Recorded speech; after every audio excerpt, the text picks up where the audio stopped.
Welcome everyone for joining us today. I think there's a few schools online today, so if you have a class with you, it'd be really great if you could put what year level you've got with you in the chat, so that we can know what age groups we've got viewing us today. So thank you. My name is Angela from Onkaparinga Libraries, and with me today is Jacinta, also from Onkaparinga Libraries. Hello. And also we've got Jackie French, of course, our main guest of honour today. So thank you, Jackie, that's great. So today we are going to ask Jackie some questions. And if you've got any questions that you want to ask of Jackie too, you can pop them in the Q&A at the bottom of your screen, and at the end, nearer the end, Jacinta will ask the questions of Jackie. I can see we've got some Year 2, 3 students. We've got some Year 5s. That's really great. If you can't see your Q&A button, just hover your mouse over the bottom of the screen and it will show up. And if you've got any other issues, just put them in the chat and we can help you if you've got any connectivity issues. That would be great. I'd like to thank Dimmicks Glenelg today, because they've got lots of Jackie's books, as has lots of bookstores around the place. So Jackie has written over 200 books, which is amazing. And you'll probably find her books in every bookstore you go into, I'd imagine, which is fantastic. But also, yes, definitely Glenelg bookstore, Dimmicks. And so, yes, Jackie, as I've said, she's written over 200 books, which is quite a feat, I think. As I'm not a writer. But what I wanted to ask you, Jackie, is with your books, you not only write just for one age, you write across the ages. So you've got picture books and teen books and adult books. So how do you change or adapt your style of writing for the different age groups? I don't. I use exactly the same style if I'm writing a picture book or a book for adults. It's like when you watch shows on TV, no one ever says to you, oh, you can't watch that, you won't understand it.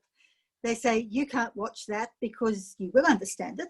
And it's probably about subjects that you might find a bit confronting at your age. So I change the subjects, but I don't change the style at all, or the words I use.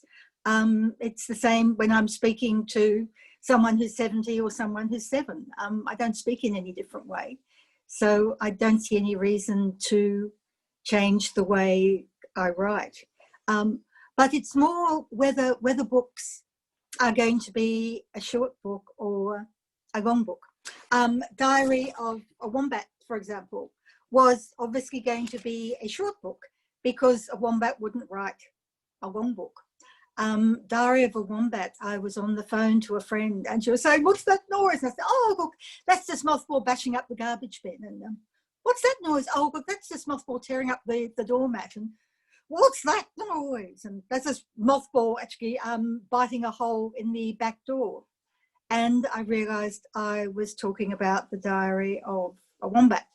So it took about 3 years to work out how a wombat might write if a wombat was going to write a diary. And if you look at the writing there, Bruce Watley developed a special font that looked as though it might have been written by a wombat, but we could still read it. So that was always going to be a short book. Whereas there are books like A Rose for the Anzac Boys or Clancy of the Overflow or A Waltz for Matilda, and they're long stories. They cover 30 years. So because they covered such a long period of time, I always knew they were going to be big books. So that's really where the change is. Is it going to be a short book with lots of illustrations, or is it going to be a long book?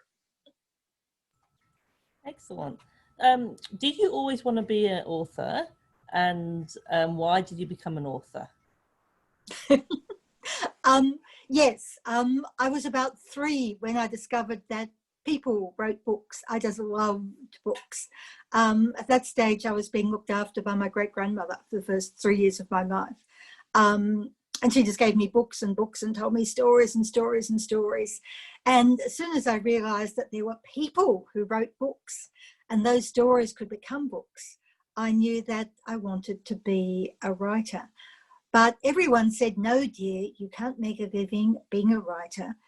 Do something else when you leave school. So I did.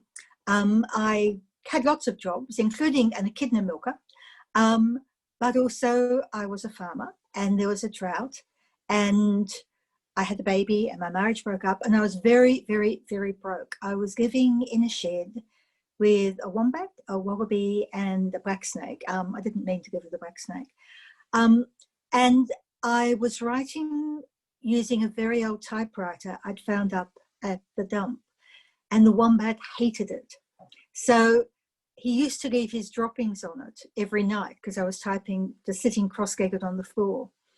And that meant the letter E didn't work. It was all soft and squishy. So I needed $144 to register my car, and I only had about $7.20. A friend who was a freelance journalist said, look, I know you write. Why don't you try selling some of your writing? So I sent a book off to Angus and Robertson because they were the first publisher in the phone book. They begin with A. And the editor pulled it out of the pile, gave a shriek of laughter.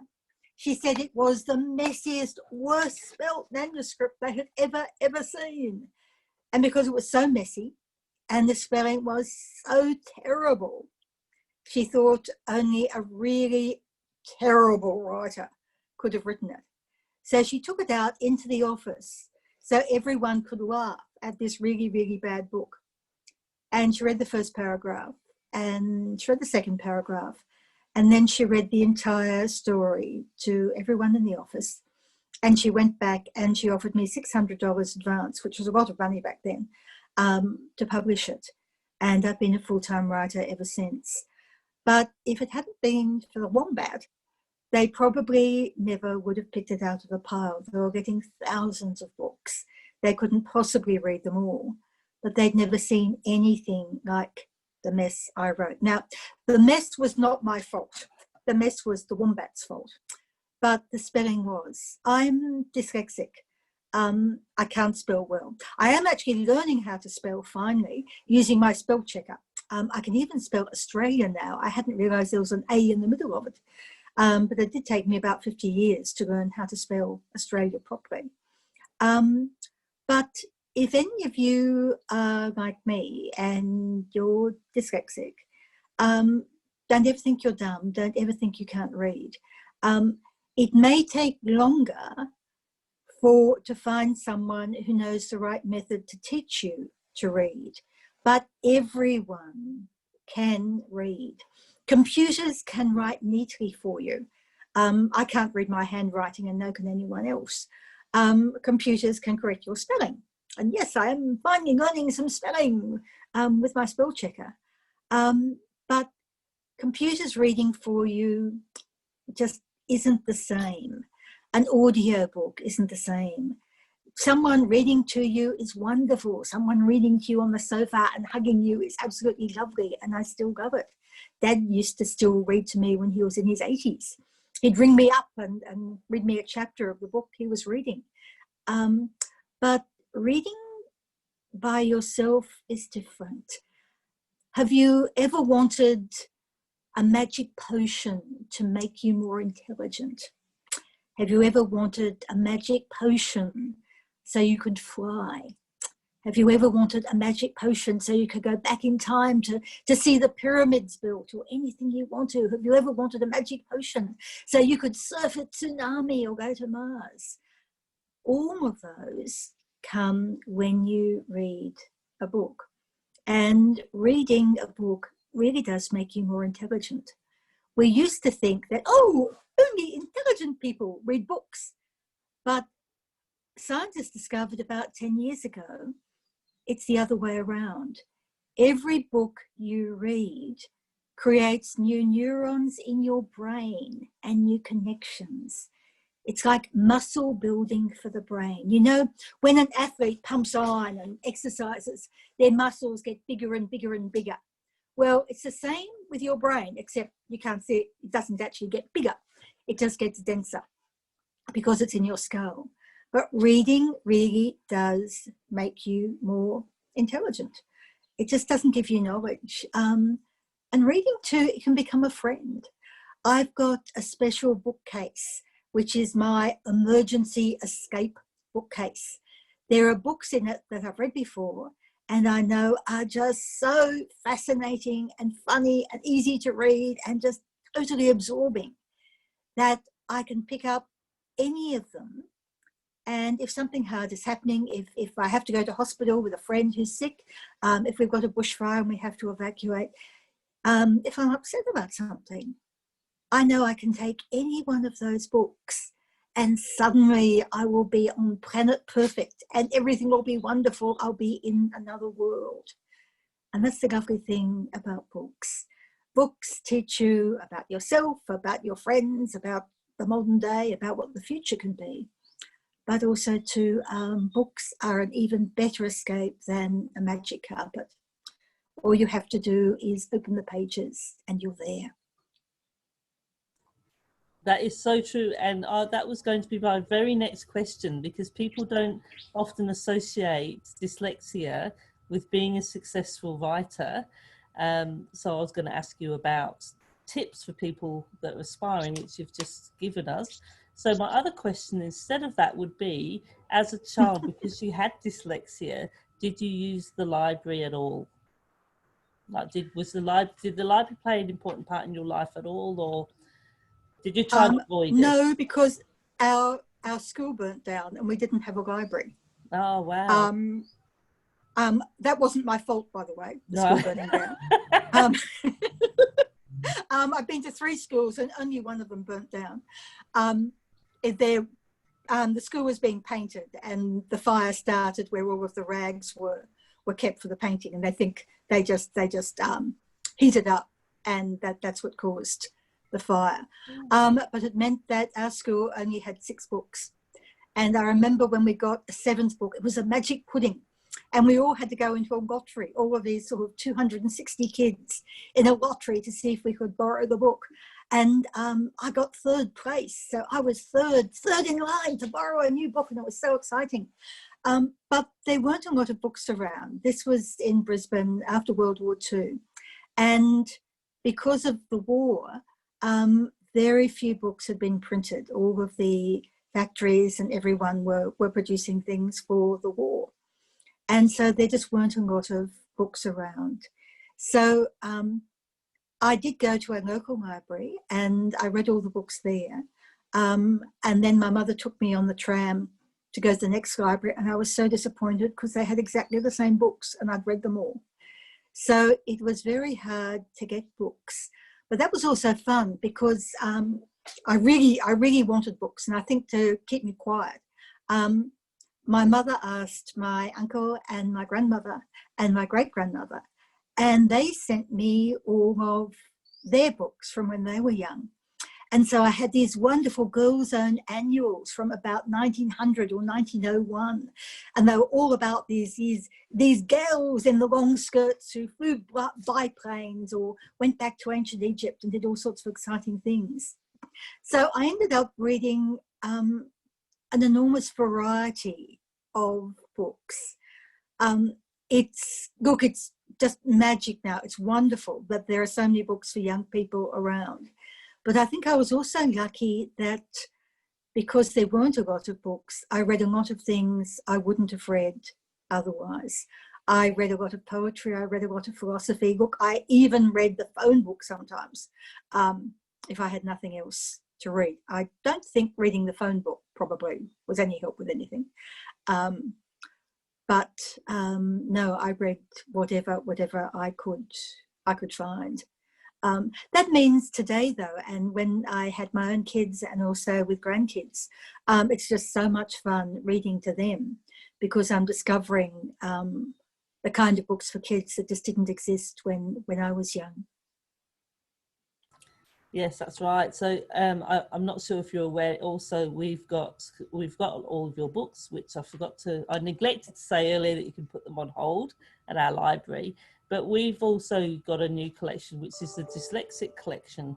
And I'm not sure if you've heard of the books that have got like a yellower page, which is apparently makes it easy to read. Yes. If you've got dyslexia. I have to say that I find those books very hard to read, and I find the books in the dyslexic font very hard to read. So if you're dyslexic and it helps, that's really good.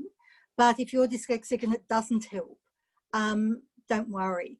There are many, many different forms of dyslexia. Dyslexia actually just means a problem with reading. And a problem with reading is often because you just need to be taught reading in a different way. So if the dyslexia font or if a yellow coloured book or something like that doesn't help, don't think it's your fault. It's just that, yep, for your form of dyslexia, this one doesn't work. So, but always remember, look, if you've got dyslexia, it's harder at first because you do need to learn probably in a slightly different way from other people in the class. And the first people to help you may not actually be able to help you. You may need the next person or the next person. It also means you probably are going to have to spend more time and learn to focus and be really determined. But there's an advantage to that. The difference between being talented and being brilliant or genius is determination and concentration.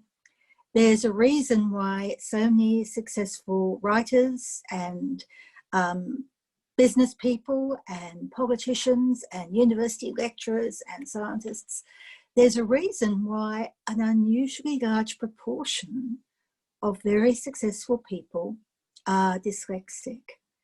And that's because if you're dyslexic, you've got two choices. You can say, oh, no, it's too hard, I can't do it, no, and think, oh, look, I'm dumb.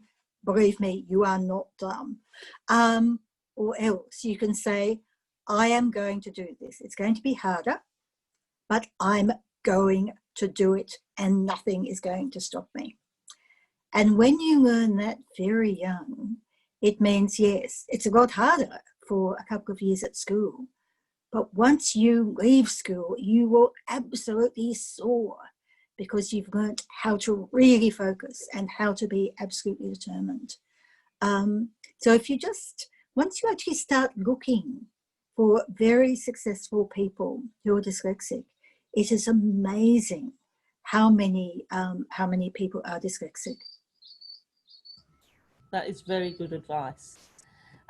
With like a lot of your books are written around Australia, history or the environment. How do you choose your topic? And if you don't know a lot about the topic, how do you research it? I don't research a topic and I don't really choose it either.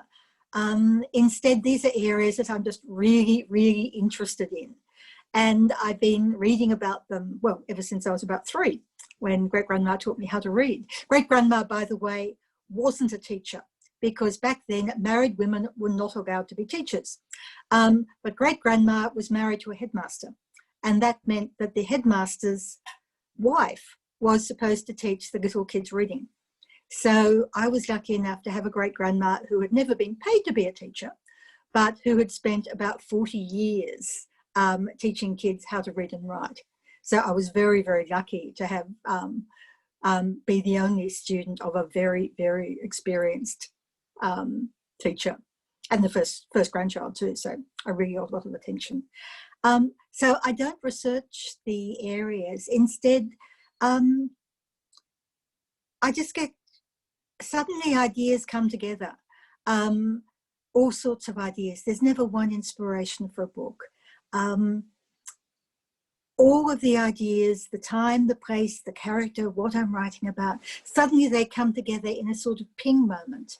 And it's not that I want to write the book, it's almost as though it's biting the back of my neck and it won't get go until I write the book. I've got a book at that stage now, which is the next one I'm going to write. And I know I've got to write that book.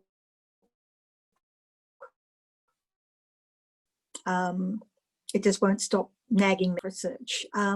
Particularly with history, what day of the week it is, because if it's a Sunday, lots of people would have gone to church. There would be feast days, all sorts of things. So knowing what day it is can matter. If you're writing about a particular event in history, it's good to actually look up and find out what the weather was like, because that actually matters. Were they in the rain? Was it hot? I've just been writing about a night in World War II, Christmas Eve 1942. And I've got a plane travelling with out lights to drop spies by parachute in occupied France. And I suddenly realised, hey, wait a minute, what was the moon doing? Because they usually went on moonlit nights. So they didn't have to use lights, but there was just enough light by the moon for them to see where they were going. And I have to say, it's a bit hard to find out what the moon was doing, whether it was a full moon or a half moon, or what time the moon rose on Christmas Eve 1942. I think it rose, I hope it rose, about 9 p.m. at night and was a gibbous moon. So, but I hope that was right. Wow, that's interesting. I never would have thought of that level of detail, but yeah, you're right. To make it really believable, you have to go to that level. Now, my last question before I hand over to Jacinta is, what made you get involved with wombats? I'd never even thought about wombats till I moved here. I wasn't interested in wombats at all. But for my first few years, or about 10 years here, I lived in a shed. And I'd have breakfast outside on the grass, and there would be a wombat eating before he went back to his hole. And gradually, week after week, he got used to me. And then for some reason, he decided he was interested in this strange animal who'd moved into his territory. And he became my friend. And he was a friend. I never patted him. I never fed him. He made it very obvious he wanted to show me things in the bush. He took me to one wombat hole, for example, which went up a big hollow tree, and right up at the top of the tree, there was a wombat sit. There was dirt up there, and you just sit and you'd look down the valley. And he just took me to all sorts of places, springs and water holes and little creeks and things like that. I've never had a relationship like that with another wild animal. But in those years, I really learned a lot about the bush. I really learned how to see things differently. I learned a lot about wombats. And since then, wombats have been my companions. We've got a lot of wombats living here. So it wasn't that I chose to learn about wombats. It's just the wombats are literally my next door neighbours. About 2 metres away underneath the bedroom, there's a wombat hole. Behind the bathroom, there's a wombat hole. In fact, if you look just behind me, just behind that tree, there is an absolutely enormous wombat hole. So there's wombats all around. There's always at least 6, often 12 wombats around here at night. So yes, I've just lived with wombats. And when you live with wombats, you learn about them. Excellent, that's great. So over to Jacinta. I think we have a few questions from our audience. Yes, we do. We have a few questions already. And if anyone else does have any questions that they'd like to ask as well, please just submit them in the Q&A tab on Zoom there. Now, just firstly, we've got 2 sort of similar questions, but we've got one from Kelly asking, what was your favourite book to write? And then which one of writing them, which one was your favourite? And out of the books you've written, which one is your favourite? So 2 similar questions. These are from Kelly and Katrina. I think Diary of a Wombat was the most fun to write. Mostly because, yes, I wrote the first draft of Diary of a Wombat by myself, but after that, I worked on it with Bruce Watke and Lisa Berryman from HarperCollins. And so we just worked on it as a team, and we just laughed so much. We just have so much fun with the Wombat books. Lisa keeps on saying, look, we can't tell anyone how much fun we have, because this is supposed to be work, but it's not. We just laugh and laugh and laugh and come up with outrageous ideas that we could never ever put in a book. So the Wombat books are the most fun to write. And that's really because I don't write them just by myself. It's with other people, and we have, we laugh a lot. Possibly my favourite books is still A Waltz for Matilda, or Clancy of the Overflow, which is the last book in the Matilda saga.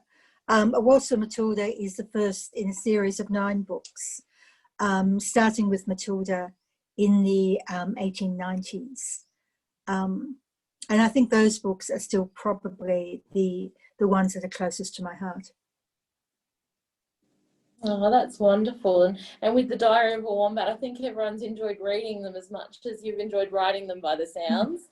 So we've got another question here. This one's from Cheryl, and it's asking, how long did it take to write your longest book, and how long was that? Oh, I think the longest book is probably the book I've just written now, which is one for adults, and it's the last one in the Miss Lily series. But that actually didn't take very long to write. That took about 2 months to write, because it's book number 5, and by then in the series I knew exactly what was going to happen, so I just had to really write it all down. Diary of a Wombat, though, took 3 years to write, even though there's only about 200 words in it. So often the longest book can take much less time than the shortest book. Diary of a Wombat is probably my shortest book and took the longest time of any book to write. Actually, no, that's not true. I think probably all of us. That's with Professor Virginia Hooker and artist Mark and cartographer Mark Wilson. And that's about the history of Southeast Asia, which sounds very boring, but it's not. It is just so interesting, and Mark's artwork is just incredible. But because of the amount of research in that, and it's a really big subject, so we had to get it down just to a picture book and work out what was the most important event of the last sort of 3,000 years in, well, actually 120,000 or 140,000 years. So that took us about 3 years to create. But again, it's a short book. It's a picture book. But it took a very, very long time to create because we had to think about it. Every sentence we had to rewrite and think about and think, should we put this in or that in or something else? So the length of the book really doesn't matter. It's how long you have to think about it and work about it. And often it's the shortest book, because with a long book, you can just put in everything. But when it's a short book, it is so hard to decide what's the best, the most important bits to put in. And every word in a short book is so important. Whereas in a longer book, yes, look, you can scatter in words and it doesn't matter if there's a few too many words here or there. But a short book, you really have to work at that one. Well, that's fascinating. Certainly not what you'd expect, but it's interesting how that works. Now, we have a question from Mandy who's asked, do you work closely with the illustrators of your picture books, or do you pretty much leave them to it? Both. I work very closely with the accuracy of what they do, so that when Bruce did the first Wombat book, for example, how do wombats scratch? Now, wombats can scratch their ear with their hind leg. They can scratch they use every paw to scratch different parts of them. So, and also I had to explain how a wombat used its paws to dig, and how a wombat walks one way, like that, but then when they're running, they go like that. But apart from that, no, the illustrator has got absolutely complete freedom, and they will often see the book very differently from the way I do. And that's one of the magic things about doing a picture book, because it's not just me. I'll come up with the words, but it's a joint creation with the artist. So with something like the hairy-nosed wombats find a new home, I had no idea that Su de Janeiro was going to make it wombats in clothes, or when the female wombats dug a hole, they were going to do it with a bulldozer. I thought it was going to be a realistic one, and it wasn't. It was just so much fun, and it is just so funny. And having the hairy-nosed wombats with great big moustaches, it's hilarious. But I had no idea it was going to happen. With the fire wombat that's just coming out with Danny Snell, again, I wrote the story. Danny decided that he wanted to make it look like Our Valley Here, because it's a true story about the little wombat in the fires.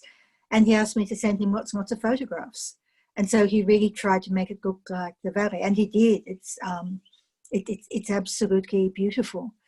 With Pandemic, which is coming out in a few weeks, that's with Bruce Walkley. And that's about my great-grandmother in the Spanish flu pandemic, when everyone was in quarantine, and she organised all of the kids to go with their brothers and sisters on bicycles and ponies to milk the cows, feed the dogs, feed the hens, collect the eggs, collect the ripe fruit and veg. And then she would make enormous pots of stew and banana custard in the old copper. And every house where there was someone sick, they'd close the front curtains. So they knew if the front curtains were shut, then they needed to feed the animals, look after the animals, and leave food and flowers and books and magazines on the doorstep. And in that area, no one died of the Spanish flu, because everyone looked after everyone else, even though they're in very, very strict quarantine. But we knew we wanted that book to come out this year. But Bruce was in quarantine in Adelaide. His mother was ill, and Bruce came down from New South Wales to be with her. But of course, he had to spend 2 weeks in quarantine. And he was on his second day of quarantine when he suddenly got this urgent email from me saying, can you illustrate this now? Please, we need it now. We need it in 2 weeks' time. And all he had was the pens that you've got in a hotel room. And he had a few coloured pencils in his backpack. He can't remember why the coloured pencils were there. He thinks probably a workshop with a school or something like that. So for the first time, Bruce illustrated a book just using a ballpoint hotel pen and the coloured pens and pencils he had in his backpack. So it's got a slightly different look from anything else he has ever created. And he did that entire book when he was actually just in hotel quarantine in Adelaide, so he could see his mum. Oh, that's fascinating. And Pandemic, that's coming out around November, is that right? I think it is, yes. I think the Fire Wombat and Pandemic will be out maybe the end of October, beginning of November. I'm looking forward to reading them. Now, we've got a question from Katrina, who's a teacher, and she said her students have made an observation. So they were doing some research about you and noticed that in a lot of your photos, you were wearing red. Is red your favourite colour? No. I like red, but because most of my photographs have got I'm in the garden or here, I was told by the publishers to wear red because it contrasts with the green. I love wearing blue, I love wearing purple, I love wearing green, but if I wear green with green trees or green grass behind me, I just look like I'm a head without a body. So in publicity photographs, or now when I've got green behind me, I'm wearing red. But when I get off Zoom, I will take this off and underneath I've got a blue dress on.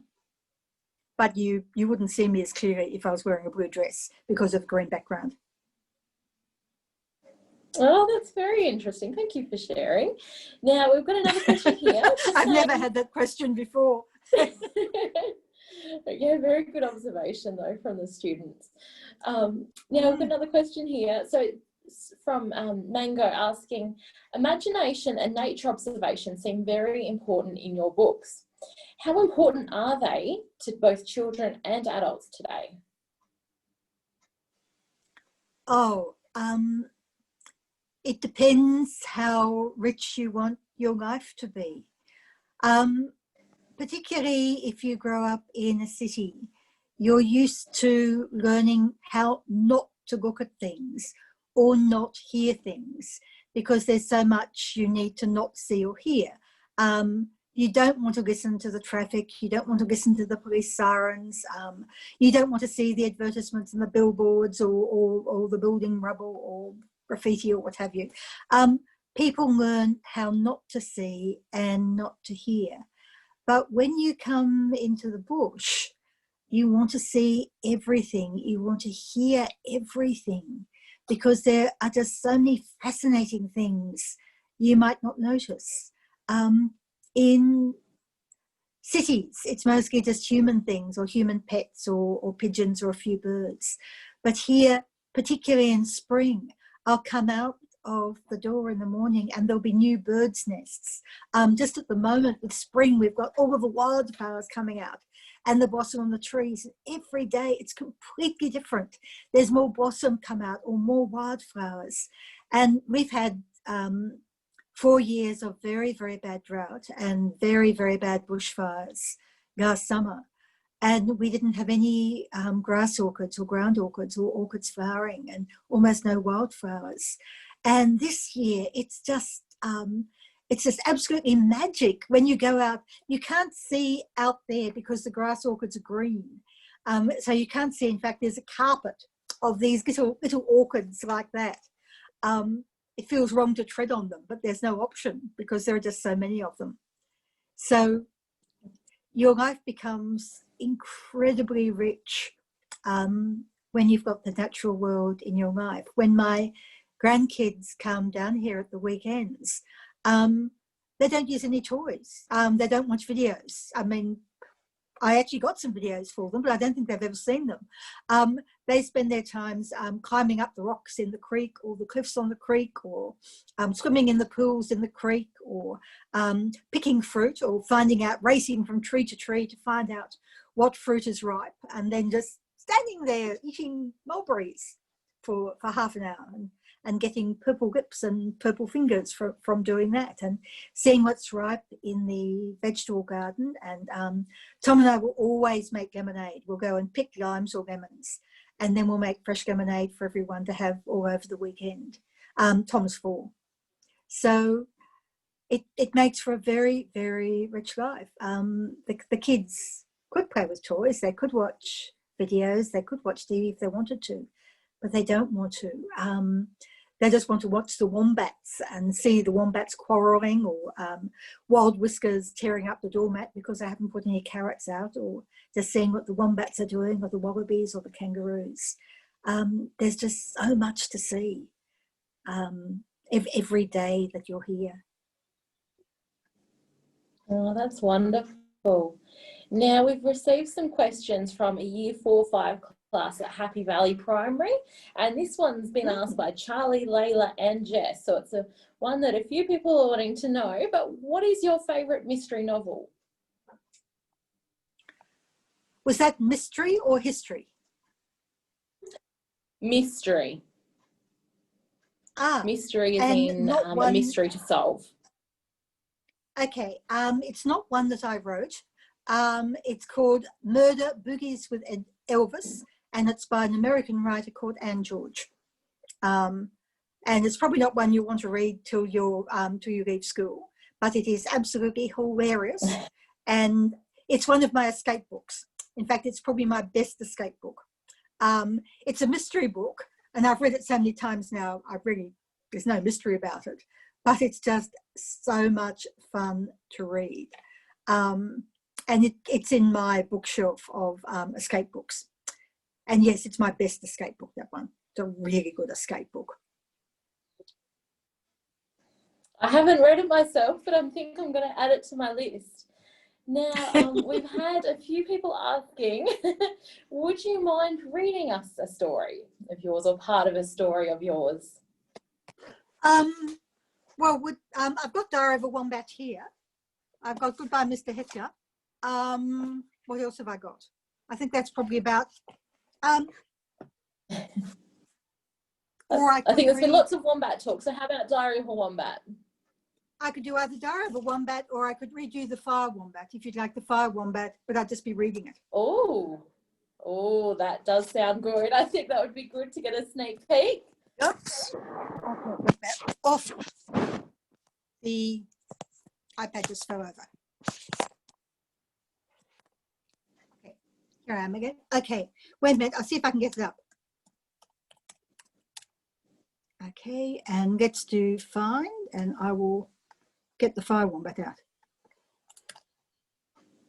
Okay, I'm looking it up. Name. Sorry, I didn't expect this. So, Fire Wombat. Well, thank you very much. It's very exciting to get a sneak peek into your new book. Cover Fire Wombat, Fire Wombat, Fire Wombat, Fire Wombat, Fire Wombat, Fire. Okay. Very special treat for everyone who's joined in. Okay, here we are.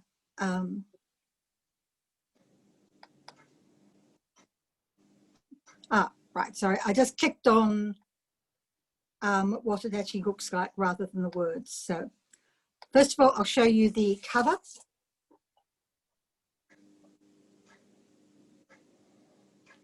So that's the cover of the Fire Wombat by created by Danny Snell. And then here are the words. She said, clicking and waiting for the words to come up. Okay. Early morning, earth is morning, breathing heat, brown leaves and smoke.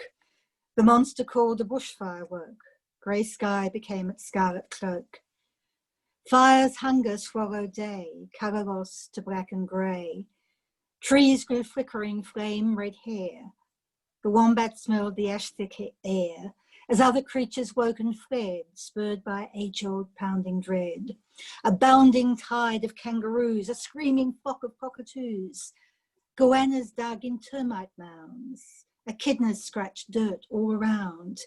The only safety, underground. And that's what happens in a fire. In a fire, kangaroos leap before the fire to try and escape it. Echidnas' quills don't burn, so they dig down, so only their quills are on the top. Goannas dig and hide in termite mounds. And that was where the wombat fled. Others followed where she led. Ancient tunnels, cool and deep, where even bushfire's breath can't seep. In the bushfires here, there were stories about wombats shepherding animals into their holes. Now, wombats don't do that, but other animals do shelter in wombat holes. So that's what we've shown in the Fire Wombat. Bettongs, bandicoots, other wombats, wallabies right in the front of their large area. So we show all sorts of animals hiding underground in the wombat holes with the Fire Wombat. Wombat quolls, bettongs, antechinus, native mice, a snake, 2 wallabies, etc. The world was flame, the air was black, but no one growled. Strangers yet all huddled back. No one growled or tried to bite, all through that fire-eaten night. Sky blazed red as they crept out, gazed unbelieving all about. Everything they'd known was grey, a crumbling charcoal, smoke-smudged day. Burning pores and sun-crazed heat, no trees, no creek, nothing to eat. The little wombat sniffed the air. Was there water anywhere? Stumbling through charcoal and pain, up the mountains, down again. Days and nights and growing weak. And then at last, a stone-dry creek. Head on paws, she'd go no further. Woke at last and found near water. Then crashing, tumbling from the sky came dry grass and roots to try. She crept upon her charcoaled feet and found the new food good to eat. And if you could see the illustration, what's happened, and what happened in those incredibly hard days, is that thousands of people across Australia raised money or delivered food or bought food and put up water stations for the animals in the burnt area. And we were doing that too. And the fire wombat is the wombat who crept towards our fire station, and she didn't quite make it. She collapsed about 10 metres away.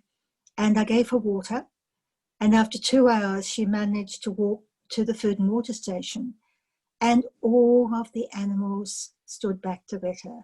The wombats, the wallabies, even the quolls, even Wild Whiskers, who is the nastiest wombat here and tries to bite everyone.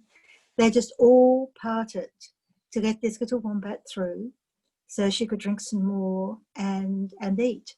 And for 2 weeks while she recovered, they always let her go first.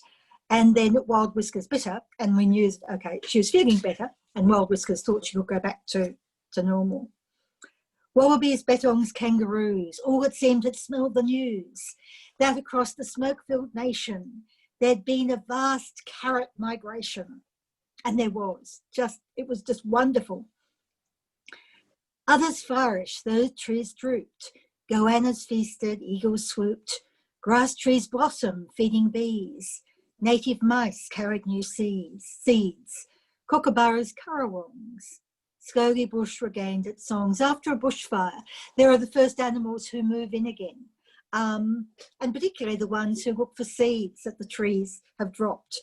And things like grass trees need the fire for them to flower. So insects come from that, and the birds come to eat the insects. Then at last clouds tumbled high, once again a dull grey sky. But now the weeping sky gave rain, sweeping off black fire's stain. The monster's flame at all its slaughter, defeated by the power of water. New leaves erupted from burned roots. Black seeds blossomed with green shoots. Her burrow could again be home. And so she walked, but not alone. And that's the last page of the fire wombat and all the other animals walking back through the new grass and the trees that are shooting again after the bushfire. But most of the illustrations are about people helping the animals, people putting up at the water stations, people feeding the animals. And all through that time, people we didn't even know would drive up here, and there were bags of sweet potatoes and carrots and sweet corn and celery and apples and pears. And I think the possums thought it was an absolute feast. They'd never had so much new stuff to eat. And it was just extraordinary. I was auctioning things on Twitter to raise money for food for wildlife organisations to feed animals in the burnt out areas. And we were getting donations of things like $2,000 from a family in California. And there was even someone from Iceland making a donation. People all across the world helping Australian wildlife survive after the fires. So that's mostly what the book's about. I hadn't realised till I read the words that it sounds a lot more depressing than the book is. But as the book's from the wombat's point of view, the wombat doesn't realise the water's coming from people or all of the new food is coming from people. She thinks it just magically appears by her nose as she sleeps. Thank you so much for reading that for us, Jackie. It was such a treat to hear it and to hear this, not only the story, but the story behind the story as well. So thank you for that. Now, well, actually, I saw her about 2 weeks ago. I didn't think I'd ever see her again because after it rained and the grass grew, she'd obviously come from a long way away. And I thought when she left, okay, I'll never see her again. And about 2 weeks ago, driving up the valley, I saw her. She was smoke black when she first came here, but that was actually just smoke. Once it rained, the smoke all washed off, and I saw she was a brown wombat. But she had a baby with her now, and it's an absolutely pitch black, totally black, round little baby wombat. And it was just like the most wonderful gift to see that there was a fire wombat again, as a brown wombat, not a black wombat. And there was her baby, her lovely brown, bouncing, fat little black baby wombat. Oh, what a nice ending to after such a traumatic time. So, but thank you so much for joining us today. Thank you to the audience as well for joining in, for listening, and for all the schools out there and everyone who submitted questions. I'm sorry we weren't able to answer them all today, but we had some fantastic questions we received, so thank you for that. Now, be sure to check out Onkaparinga Libraries' Facebook page, as well as our Eventbrite page, to see more online author talks coming up soon. And a survey will be emailed to everyone, so you'll be able to provide feedback, tell us what you loved, tell us what else you'd like to see. So that'll be coming through to you shortly via email. And a special thank you to Jackie for joining us today. It was absolutely wonderful to hear you speak.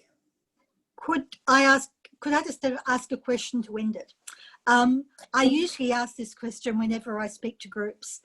How much does it cost to borrow 1,000 books from the library? And the answer, of course, is it's absolutely free. You can borrow 100 books, 1,000 books, or 10,000 books, and it's absolutely free to borrow it. And just like your magic carpet, they will take you everywhere. So thank you very, very much to your library and to libraries everywhere. I may not have had libraries when I was a child, but our library now, I just love. I absolutely love our library. Oh, that's wonderful, Jackie. And yes, you can borrow 100 books at a time at Onkaparinga Libraries, so you can get to 1,000 very, very quickly. Thank you again for joining us today. Hope everyone has a great day. Thank you again. Thank you. Bye. Okay. Bye-bye. Bye. Bye. Bye. Bye. Bye.